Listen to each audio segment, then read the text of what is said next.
Question 5 reads, in the figure above, BC and AD are parallel, AB and EC are parallel, line segment CD and CE are equal to each other, and the measure of ABC, the angle ABC, is 115 degrees.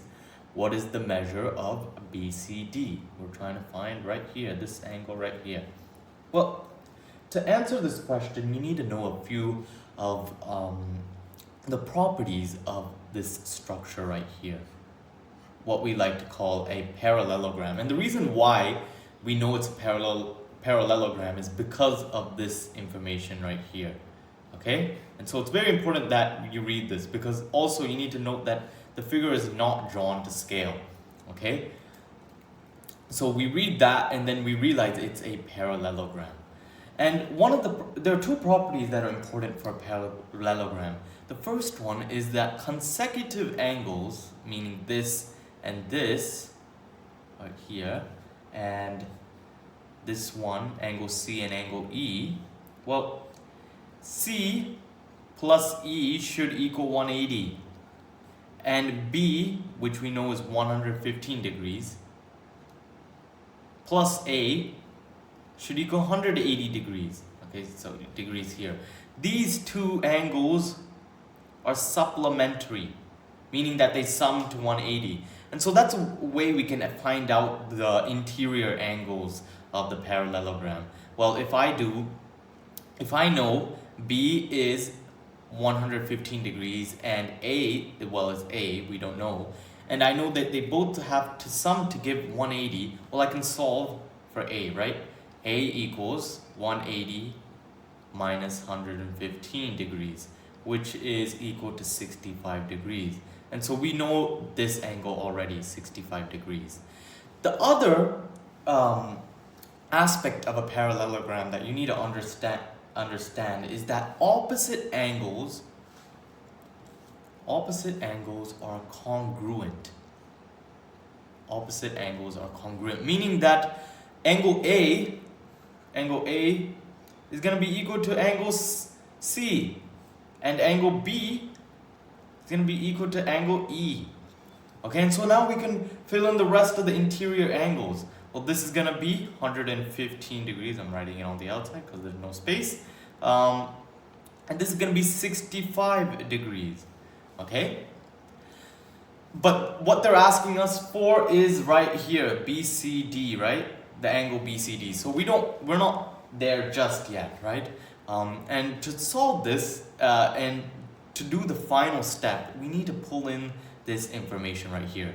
CD equals CE. Okay, what this means, if I draw this, CE equals CD. What this is an isosceles triangle, And the thing about an isosceles triangle is that, yes, both two sides are going to be equal in length, but the important aspect that you need to know to solve this question is that the two angles are going to be equal, meaning if I take this angle right here and this angle right here are going to be equal. Well, I should know this angle. Why?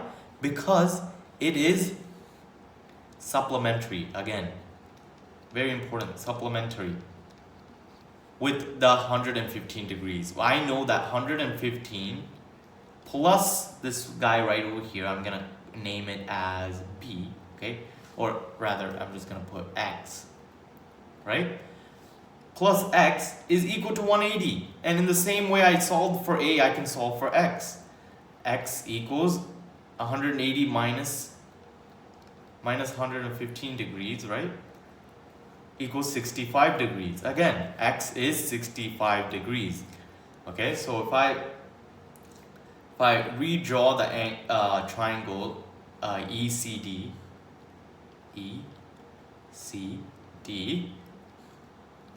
well, this is 65 and this is 65. I know that the sum of angles in a triangle should be 180.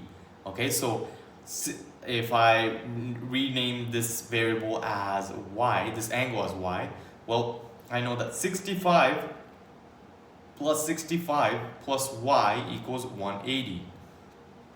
Okay, and so 65 plus 65, I'm going to bring it over here, is 130 plus y equals 180. Y equals 180 minus 130, right? I'm taking away 130 from both sides, and y equals 50 degrees. Y equals 50 degrees.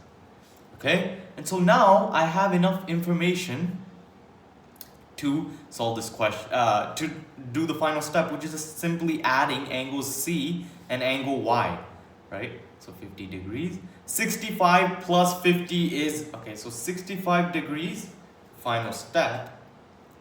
65 degrees plus 50 degrees is equal to angle BCD.